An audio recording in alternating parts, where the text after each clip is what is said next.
Je voudrais souligner quelque chose de très important ce matin. Cessons de donner gloire au diable. Cessons de donner gloire aux démons.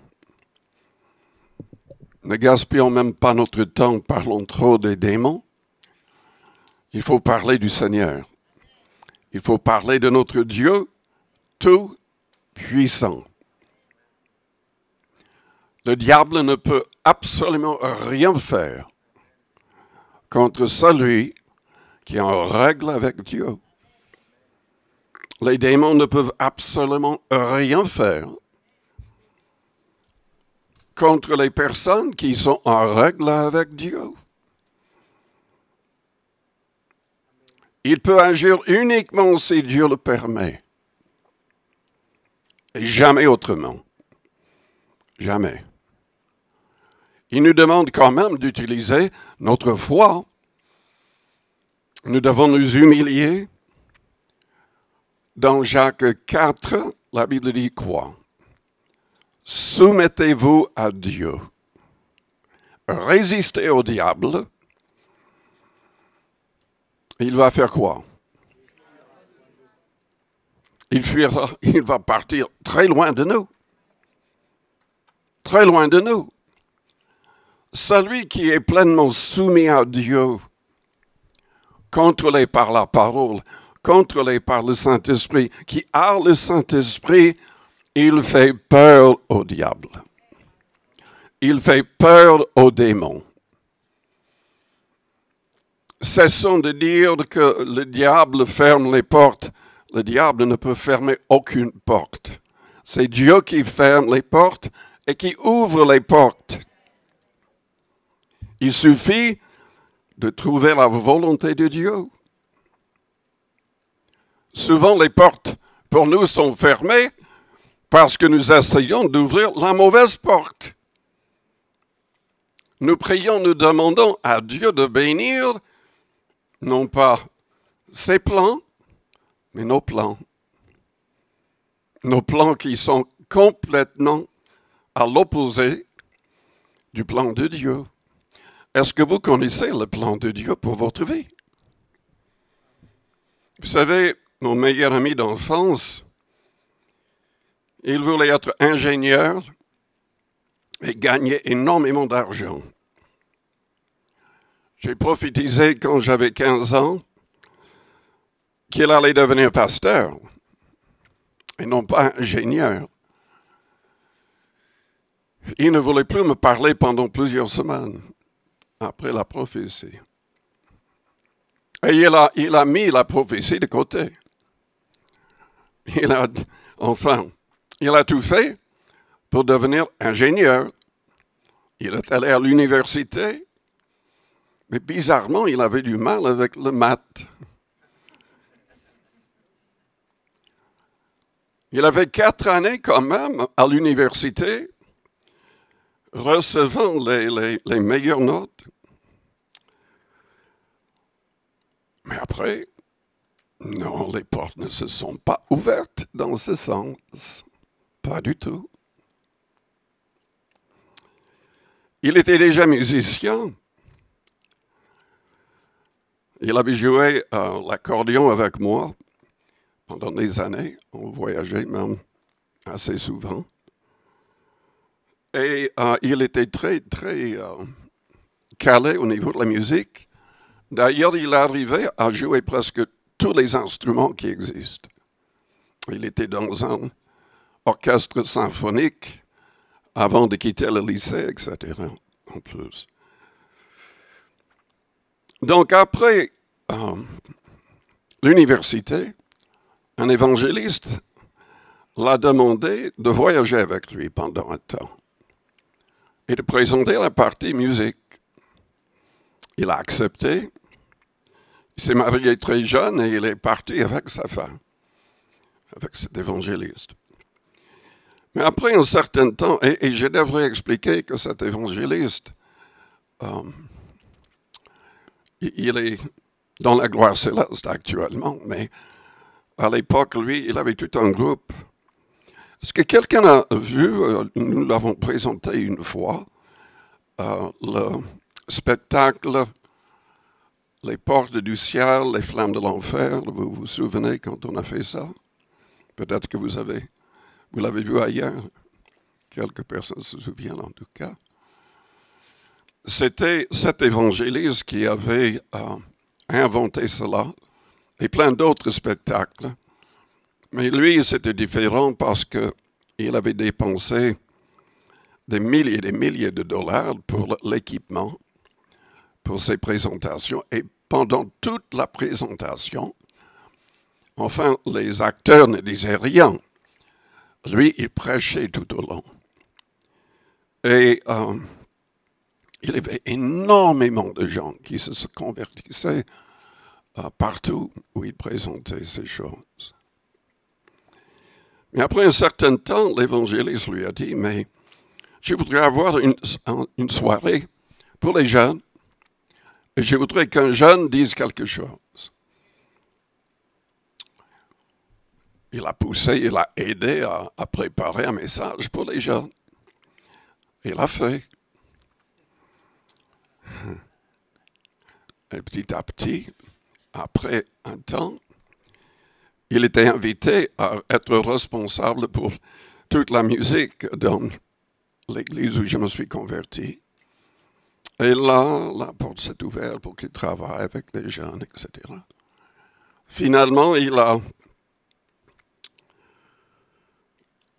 quelqu'un l'a contacté parlant d'une église dans la ville de Grand Rapids, au Michigan, qui n'avait pas de pasteur. C'est une église complètement par terre en quelque sorte, parce que le pasteur avant a eu des querelles avec d'autres responsables. Et il est parti de l'église en prenant la moitié de l'église pour commencer un autre. Et ce qui restait, ils avaient le bâtiment, mais moins de 100 personnes.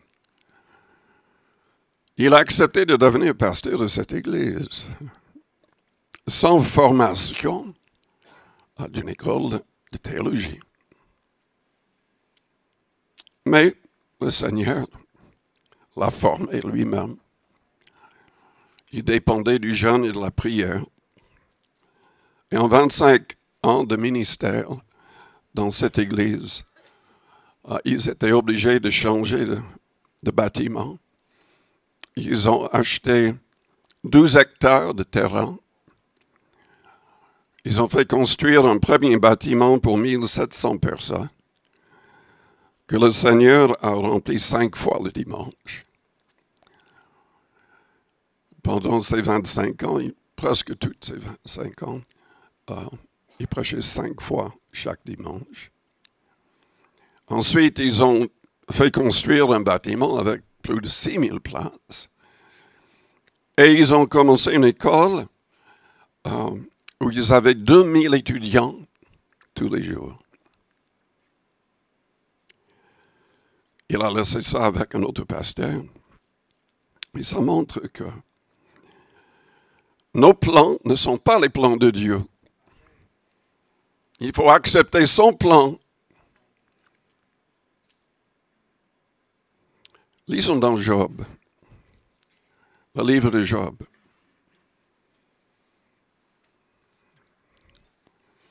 Oui, Jacques a dit au chapitre 4, soumettez-vous à Dieu, résistez au diable, et il fuira loin de vous. Et dans Marc 16, le Christ a dit, voici les signes qui accompagneront ceux qui auront cru en mon nom, ils chasseront les démons.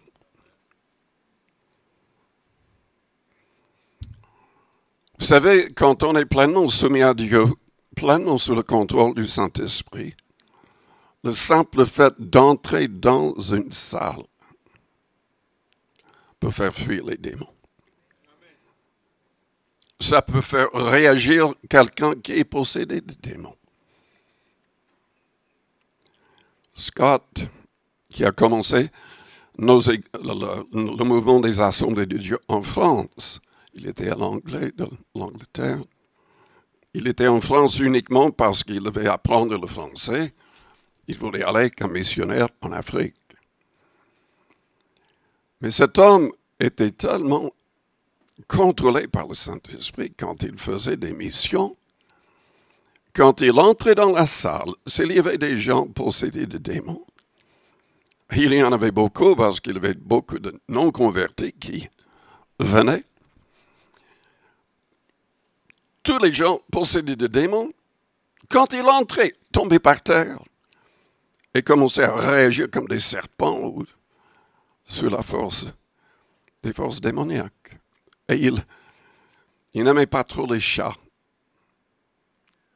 Donc, en fait, il ordonnait au nom de Jésus-Christ que tous les démons sortent et aillent dans les chats de la ville. Et vous savez que les gens disaient, mais il voyait les chats courir bizarrement partout dans la ville. Les démons, le diable, devraient avoir peur de nous. Nous ne devrions pas avoir peur des démons. Dans Job, lisons à partir du verset 6, chapitre 1er. Or, les fils de Dieu vinrent un jour se présenter devant l'Éternel, et Satan vint aussi au milieu d'eux. L'Éternel dit à Satan, « D'où viens-tu » Et Satan répondit à l'Éternel de parcourir la terre et de m'y promener. L'Éternel dit à Satan, « As-tu remarqué mon serviteur Job? Il n'y a personne comme lui sur la terre. C'est un homme intègre et droit, craignant Dieu et se détournant du mal. »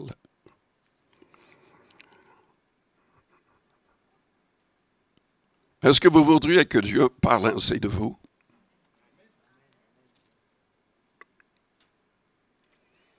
Satan répondit à l'Éternel, « Est-ce d'une manière désintéressée que Job craint Dieu?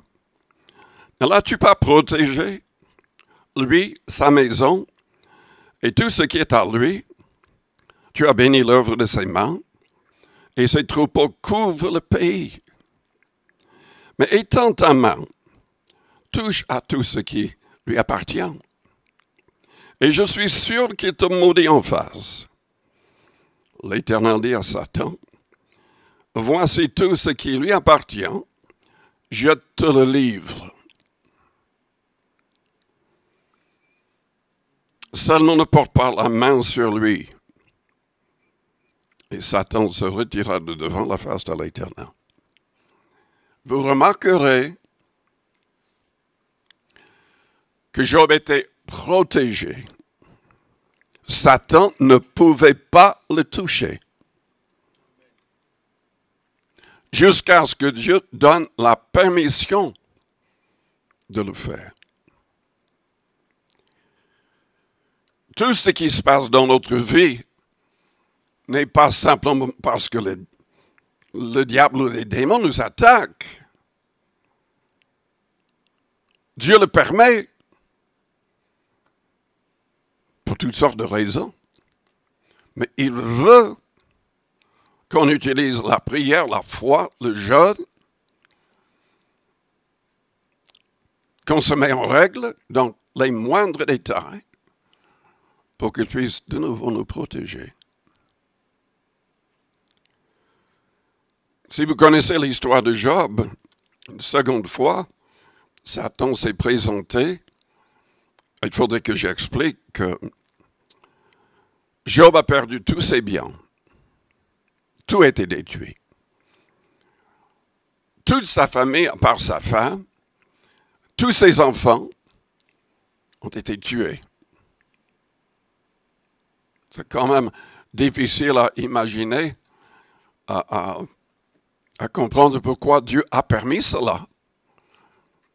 Mais il a permis.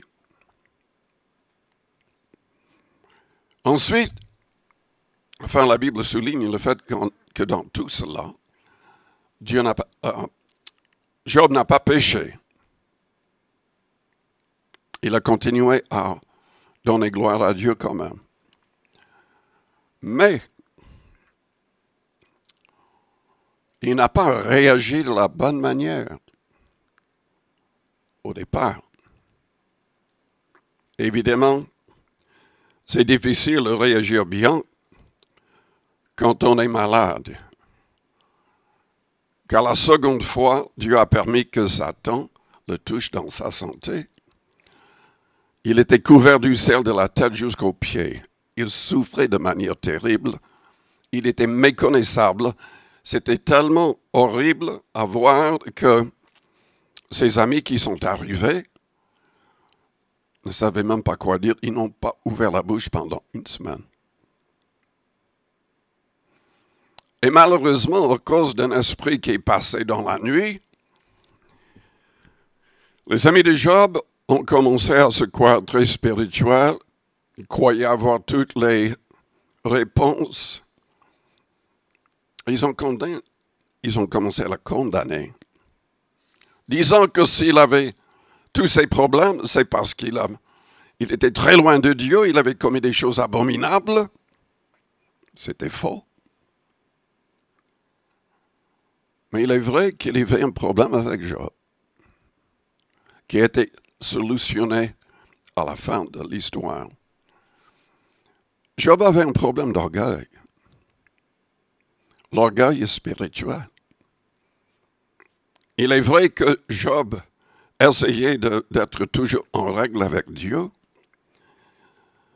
Et mes frères et mes sœurs, il faut savoir que nous ne sommes que des pécheurs sauvés par la grâce. Nous ne méritons même pas d'être en contact avec le Dieu très saint. Nous ne méritons pas d'éviter l'enfer. Parce que nous avons tous commis des choses, au moins au niveau de nos pensées, qui sont abominables. Job avait un problème d'orgueil. Et sa foi était dans sa propre justice. Mais l'homme est pécheur. Il n'a pas de propre justice. Il a besoin de la justice de Dieu. Jésus-Christ est devenu notre justice. Il est notre sanctification. Il est notre rédemption. Il est tout pour nous.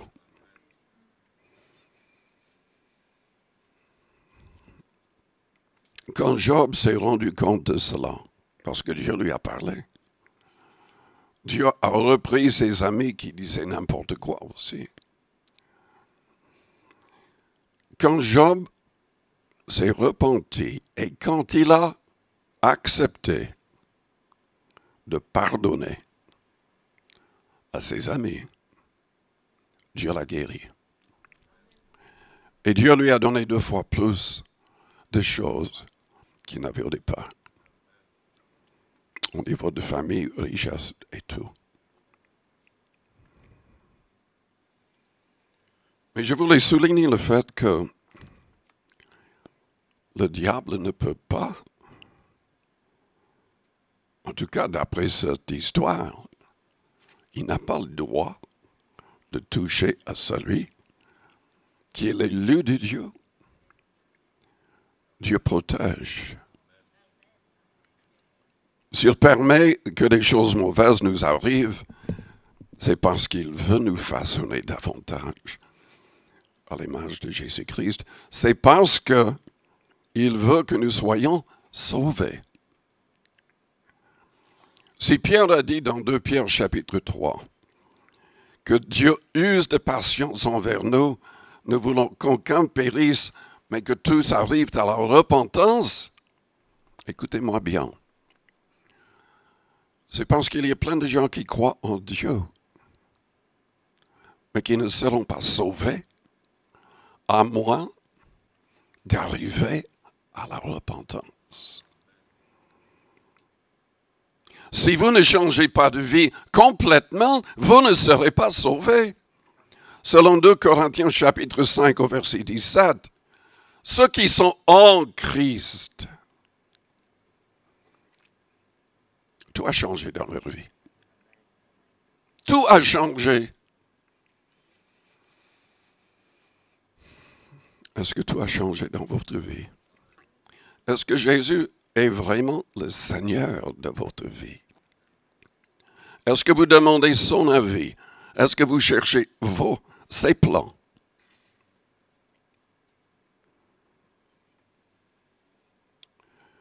Lisons dans Matthieu 12.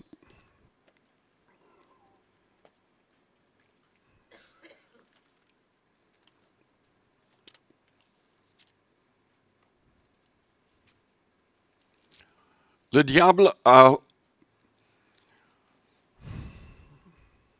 la liberté de faire n'importe quoi avec ceux qui ne sont pas à Dieu. Les démons peuvent habiter, tourmenter n'importe qui n'est pas soumis à Dieu, qui n'a pas l'esprit de Dieu, qui n'appartient pas au Seigneur Jésus-Christ. Selon Romains 8 au verset 9, si quelqu'un n'a pas l'esprit du Christ, il ne lui appartient pas.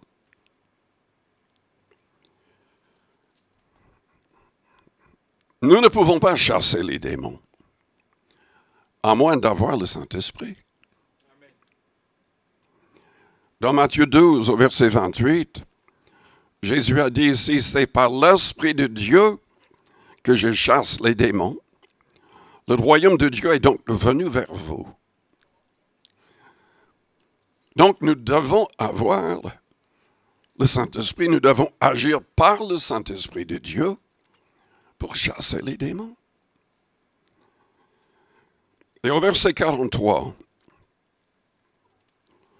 nous lisons, lorsque l'esprit impur est sorti d'un homme, il va par des lieux arides, cherchant du repos.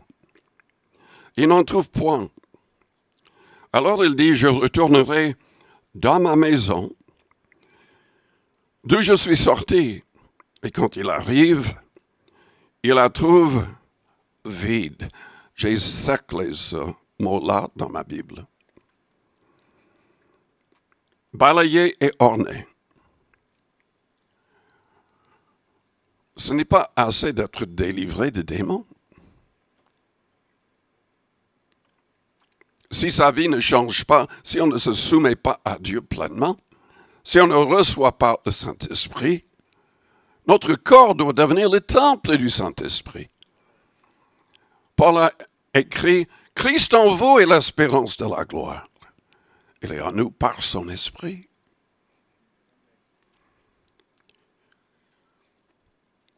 Mais si l'esprit qui est parti d'un homme, qui a été chassé, il revient, il trouve que la maison, le corps de la personne est vide, bien que balayé, orné. Il s'en va et il prend avec lui cet autre esprit, plus méchant que lui. Ils entrent dans la maison, s'établissent, et la dernière condition de cet homme est pire que la première. C'est une des raisons pour lesquelles il n'est pas sage de commencer à chasser les démons de quelqu'un sans lui parler de la vie en Christ. Il faut dire à la personne ce qu'elle doit faire. Parce qu'une fois que les démons seront sortis, et il est possible que toute personne non convertie a un esprit mauvais. En tout cas, selon Éphésiens 2, tous les gens du monde sont manipulés par le diable et poussés à leur rébellion contre Dieu. Je peux vous dire que il y a des gens qui sont délivrés de démons et qui ne se rendent même pas compte. Parce que le simple fait d'entendre une musique chrétienne roi du Saint-Esprit fait fuir les démons. C'était le cas quand Saül a été tourmenté par un esprit mauvais. Mais quand il faisait venir David qui jouait à la harpe, c'est David qui a composé la plupart des psaumes, qui sont même prophétiques. Il était rempli du Saint-Esprit. Ce qu'il chantait, ce qu'il jouait, était roi du Saint-Esprit. Et la Bible dit que Saül était soulagé quand David était là et quand il jouait.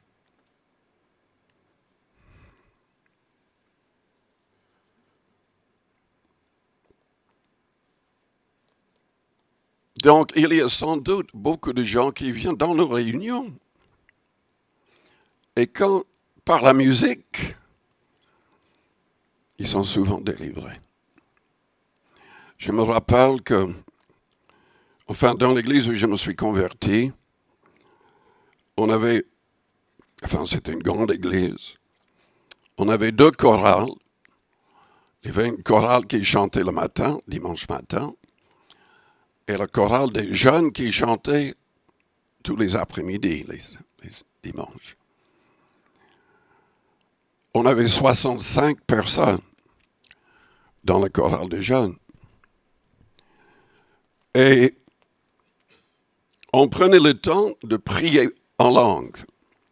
On était même invités souvent dans d'autres villes, même dans d'autres pays pour chanter. Et souvent, dans les chœurs, on passait toute la nuit priant en langue. Et je me rappelle, nous avons chanté dans un palais de congrès à Détroit. Il y avait plus de 5000 places, c'était rempli. Et quand nous avons chanté plusieurs cantiques, sans qu'il y ait un message ou invitation, les gens ont commencé à pleurer et à s'avancer vers le devant, demandant la prière. Le Saint-Esprit peut agir au travers de la musique.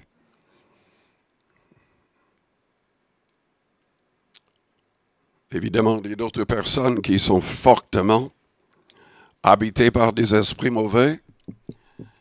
Et selon le Christ, dans Matthieu 17, au verset 21, quand il y a des esprits mauvais très forts, nous devons jeûner et prier afin de pouvoir les chasser. Si vous avez un problème vous-même, c'est bien de jeûner et de prier. Je vous ai parlé plusieurs fois du pasteur Lauré, qui en prison savait qu'il était habité de démons. Il n'y avait personne présent pour prier pour lui. Il a jeûné 40 jours. Le Seigneur l'a délivré, l'a sauvé. Il est devenu pasteur après.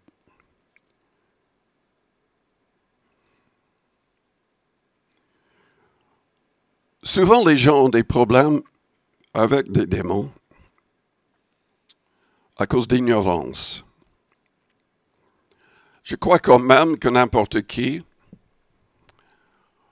peut être habité par un esprit impur, mauvais, comme j'ai déjà dit, parce que la personne ne connaît pas Dieu, n'est pas soumise à Dieu,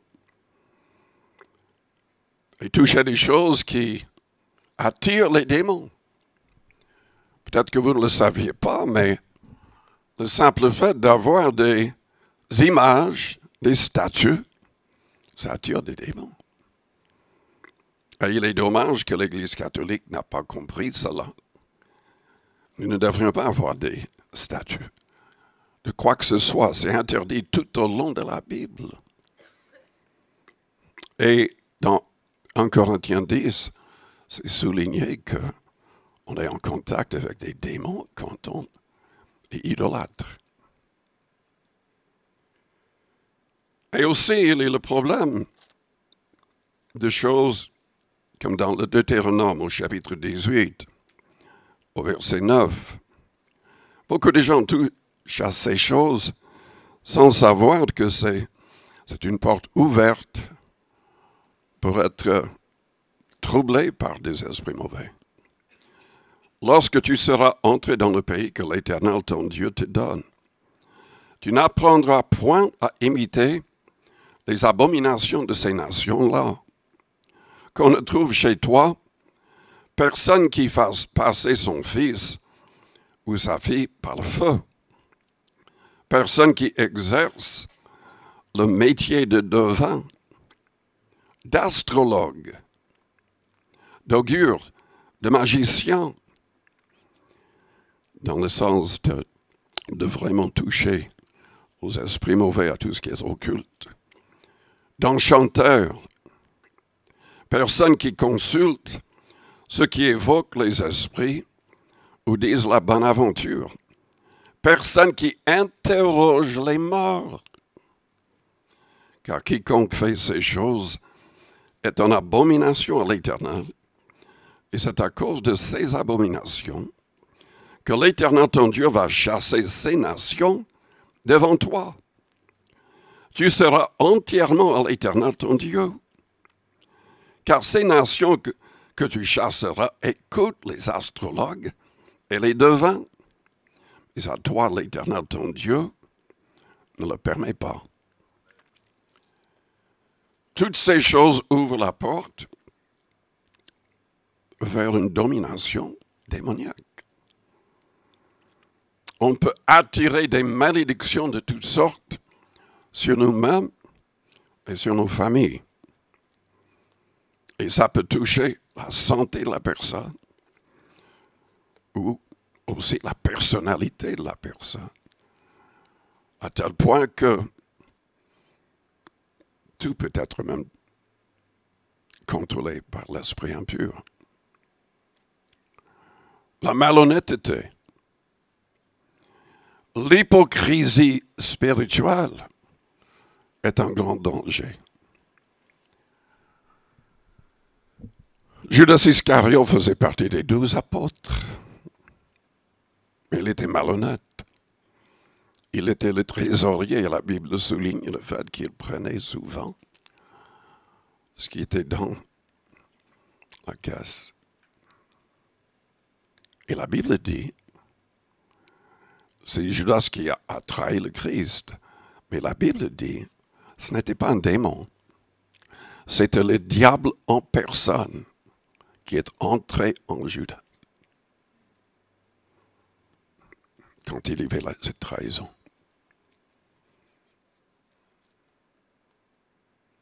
Beaucoup de gens sont troublés par le diable et les démons par ignorance. Si vous avez des statues, si vous avez des objets religieux, si vous avez des livres qui sont en contradiction avec la Bible, détruisez-les. Ne gardez rien chez vous parce que ça attire la malédiction, ça attire des esprits mauvais. Quand j'étais pasteur aux États-Unis, il y avait toute une famille qui s'est convertie. C'était une famille qui avait touché vraiment aux choses occultes. Et ils avaient essayé de détruire tout, comme on enseignait. Mais quand même, ils nous ont dit, mais il y a des manifestations démoniaques à la maison. Les enfants voient les démons et ont peur. Et il expliquait que même la télé s'allumait et c'était même pas branché à l'électricité. Toutes sortes de choses bizarres. En visitant, le Saint-Esprit a dirigé le groupe vers un objet, une trompette. Et il ressentait par le Saint-Esprit qu'il avait un problème par rapport à cette trompette. Et quand on a posé la question à la famille, en fait, ils avaient fait beaucoup de réunions de spiritisme dans leur maison. Et ils avaient utilisé cette trompette comme partie de ces séances. Quand ils ont fait détruire la trompette, il n'y avait plus aucune manifestation démoniaque.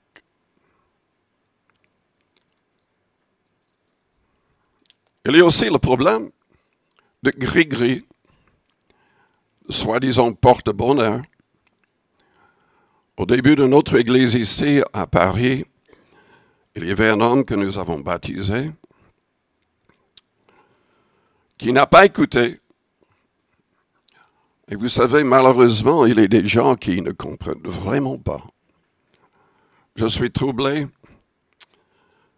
par des vidéos que je vois concernant surtout des pasteurs en Afrique. On se demande vraiment ce qu'ils ont reçu comme enseignement. Ils veulent à tout prix la puissance. Malheureusement, ce n'est pas la puissance du Saint-Esprit qu'ils reçoivent. Ils vont chez les marabouts, chez les sorciers, tout en se disant chrétiens et pasteurs. Ne comprenons pas que cette puissance-là ne libère pas les captifs. Il donne des démons en priant pour les gens. Il donne des démons. Il y en a en France, à Paris et en banlieue qui font exactement cela. Sans se rendre peut-être même pas compte. Mais c'est la réalité. Dans 2 Corinthiens chapitre 11, Paul a dû lutter avec de faux apôtres. Et il disait que ces apôtres n'étaient pas simplement des gens qui avaient mal compris. Il disait, ce sont des serviteurs du diable, transformés comme le diable en ange de lumière. Serviteurs. Et il a dit que ces gens enseignaient un faux Jésus. C'est-à-dire, si vous tordez les paroles du Christ, si vous présentez un nouvel évangile, toujours parlant de Jésus-Christ, comme si ça venait de lui, vous prêchez un faux Jésus. Et il a indiqué qu'il donnait un esprit qui n'était pas le Saint-Esprit de Dieu. C'est la raison pour laquelle nous disons assez souvent, ne permettez pas que n'importe qui prie pour vous. Il faut être dans une église qui est fidèle à la sainte doctrine, où les gens abandonnent réellement le péché, où leur doctrine, leur enseignement est vraiment ce que le Christ a enseigné.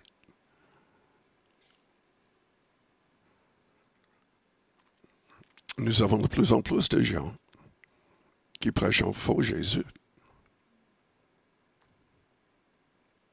qui parlent du divorce, du remariage, de plein de choses que Jésus-Christ n'a jamais dit. Le Christ était sévère.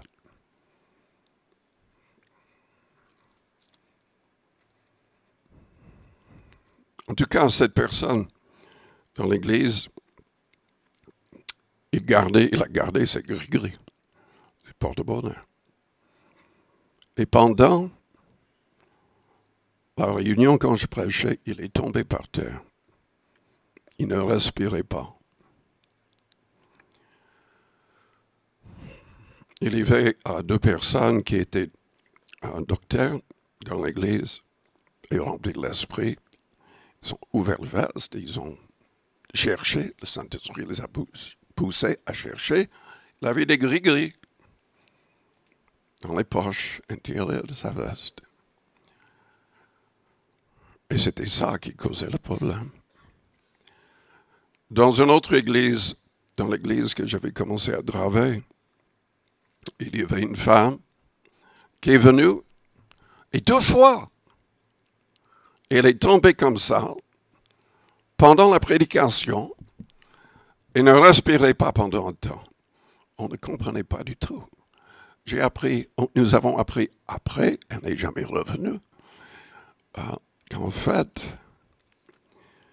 c'était une femme qui était maîtresse pour un homme marié. Elle ne voulait pas abandonner sa vie de péché.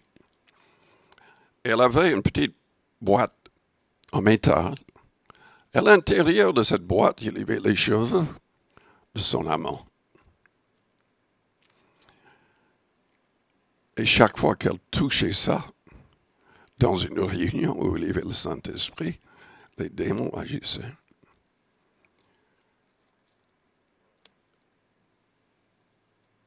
L'ignorance.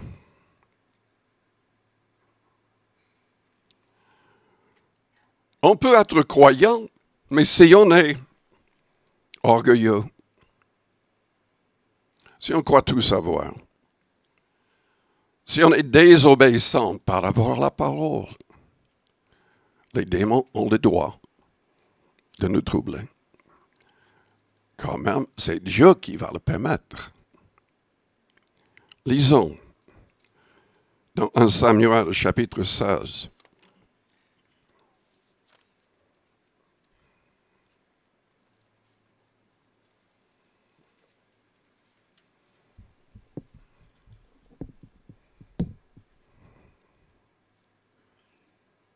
Commençons même au chapitre 15, 1 Samuel 15. Au verset 9.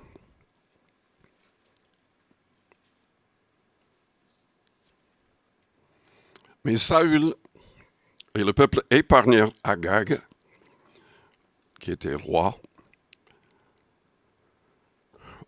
les meilleures brebis, les meilleurs bœufs, les meilleures bêtes de la seconde portée, les agneaux gras et tout ce qu'il y avait de bon. Ils ne voulurent pas le dévouer par interdit et ils dévouèrent seulement tout ce qui était méprisable et chétif. Dieu voulait que tout soit détruit. Il avait demandé, ordonné que tout soit détruit.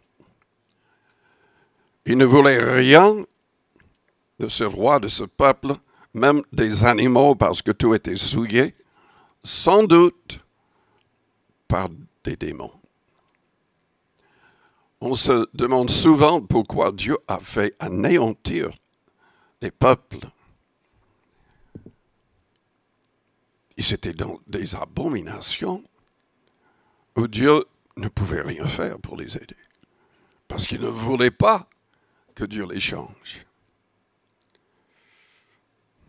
Et Dieu devait les détruire pour que Israël ne soit pas souillé par eux.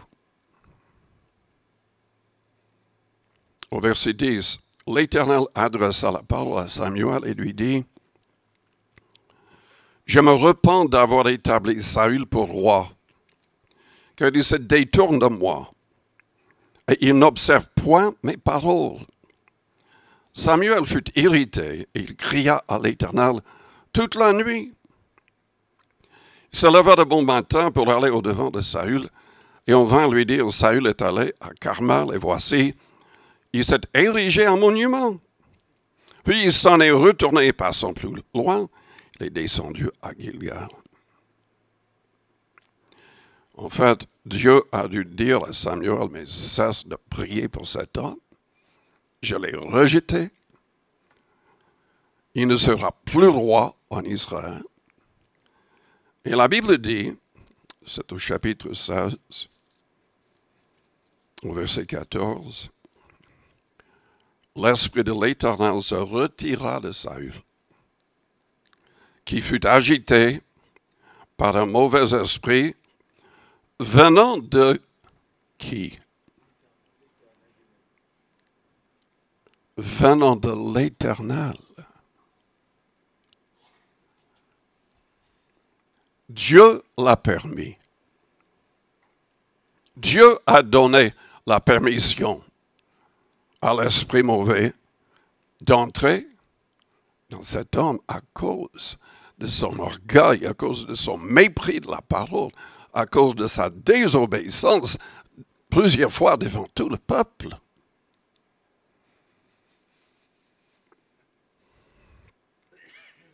Les démons ne peuvent pas nous toucher.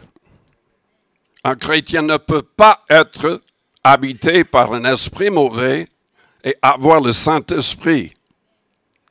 C'est uniquement si le Saint-Esprit est retiré et Dieu permet qu'un esprit mauvais vienne qu'il y aura le problème. Donc, si nous avons des problèmes avec des démons, le vrai problème est avec Dieu. Le vrai problème est avec Dieu. Et on doit changer de vie, on doit s'humilier, on doit chercher sa face, sa volonté, si on veut être délivré. Et si on veut rester délivré, il faut rester soumis à Dieu.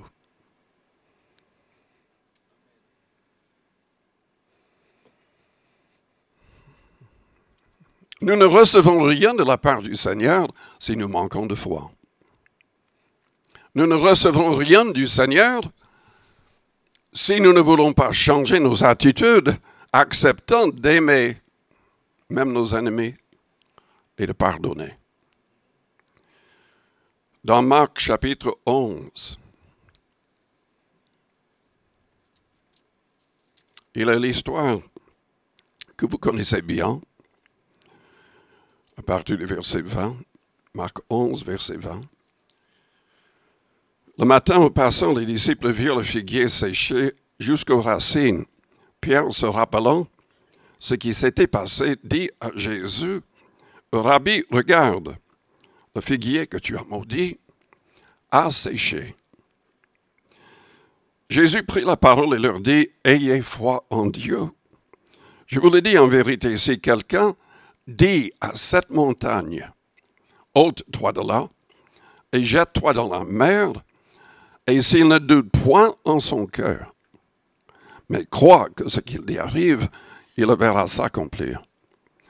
C'est pourquoi je vous dis, tout ce que vous demanderez en priant, croyez que vous l'avez reçu, et vous le verrez s'accomplir. » Mais quand vous lisez ce passage, ne vous arrêtez pas là, parce qu'il a continué en disant, « Et lorsque vous êtes debout, faisant votre prière, si vous avez quelque chose contre quelqu'un, pardonnez, afin que votre Père qui est dans les cieux vous pardonne aussi vos offenses.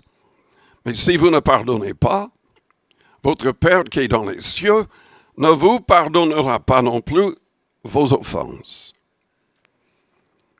La foi est indispensable. Le pardon est indispensable.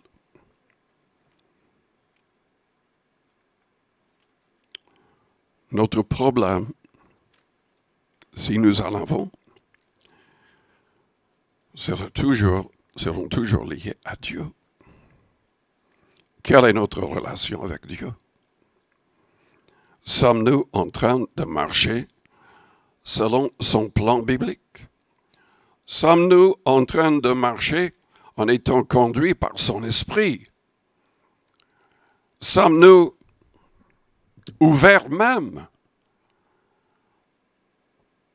à faire sa volonté? Est-ce que vous avez demandé ses plans?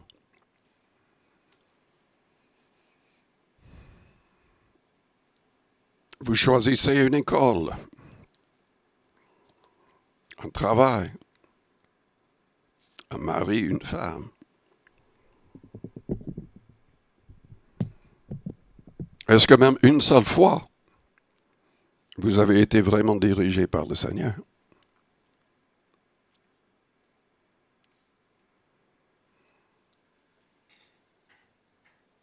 Dans 1 Jean, chapitre 4,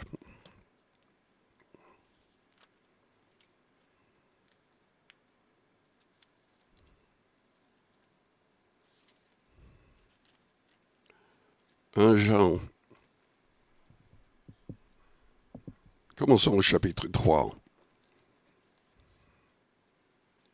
au verset 18. Petits enfants, n'aimons pas en parole et avec la langue, mais en action et avec vérité. Par là, nous connaîtrons que nous sommes de la vérité et nous rassurerons nos cœurs devant lui. Car si notre cœur nous condamne, Dieu est plus grand que notre cœur et il connaît toutes choses. Bien-aimés, si notre cœur ne nous condamne pas, nous avons de l'assurance devant Dieu, quoi que ce soit que nous demandions, nous le recevons de lui parce que nous gardons ses commandements et que nous faisons ce qui lui est agréable.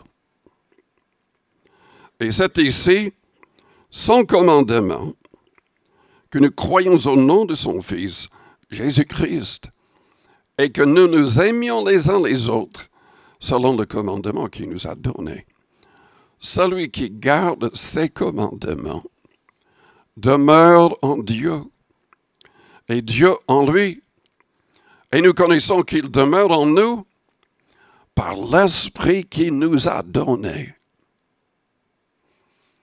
Est-ce que vous avez reçu son esprit? Est-ce que son esprit rend témoignage à votre esprit que vous êtes en règle avec Dieu? C'est indispensable selon Romains chapitre 8. Et au chapitre 4 dans 1 Jean,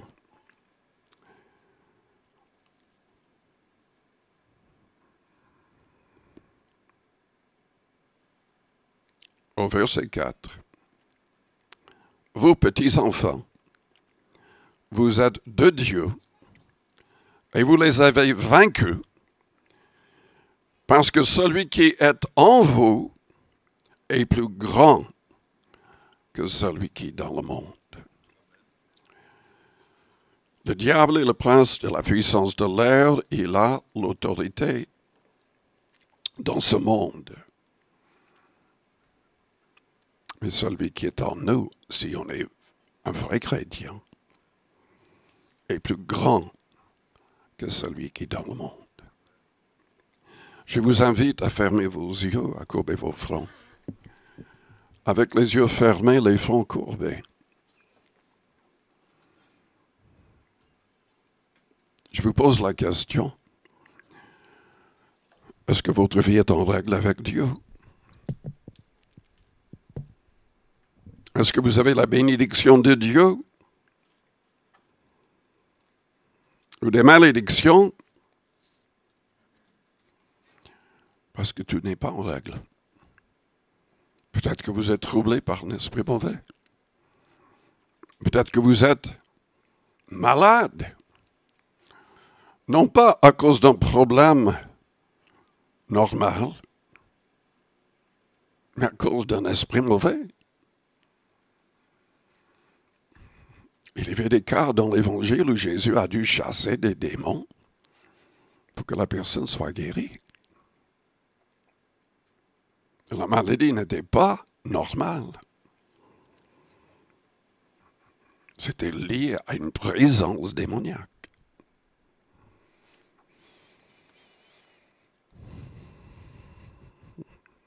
Dieu permet des problèmes parce qu'il veut qu'on se tourne vers lui pour la délivrance. Il veut que les gens arrivent à une pleine repentance. Car s'il n'y a pas une pleine repentance, on ne sera pas sauvé.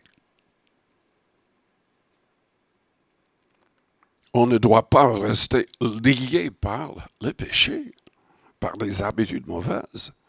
Jésus veut nous délivrer par son esprit. Pendant que les yeux restent fermés, si vous vous rendez compte que il y a des choses dans votre vie qui doivent disparaître avec son aide, et vous voulez que ça change, je voudrais prier pour vous.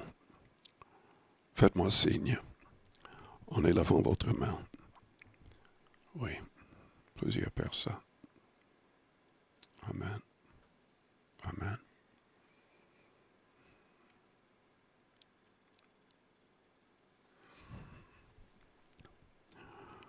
Père Céleste, je prie pour les personnes qui viennent d'élever la main. Je prie pour toute personne dans cette salle.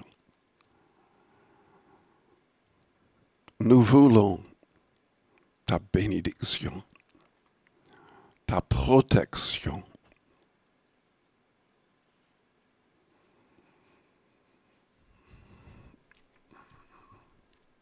Nous voulons être soumis à toi à 100%. Conduits par ton esprit. Mettons en pratique pleinement tous tes commandements. Aide-nous. Seigneur, délivre-nous du mal, du malin. Que ton Esprit Saint nous remplisse. Que notre maison ne soit pas vide, mais que nous soyons remplis de ton esprit. Et que nous puissions serrer dans nos cœurs ta parole afin de ne pas pécher contre toi. Seigneur, saisis-nous par ton esprit. Transforme chacun de nous. Façonne-nous, Père, dans l'image de ton Fils. Remplis-nous de son amour, de sa pureté, de sa joie, de sa paix.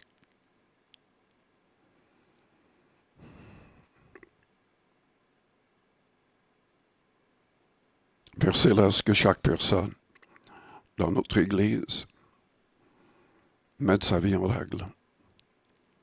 Que les personnes qui ne sont même pas encore baptisées d'eau fassent le nécessaire rapidement. Celui qui croira, qui sera baptisé, sera sauvé. Nous ne pouvons pas, Seigneur,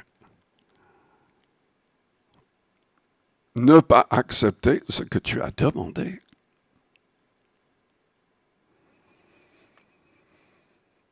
Seigneur, accomplis ton plan pour chaque personne ici. Au nom de Jésus-Christ. Amen.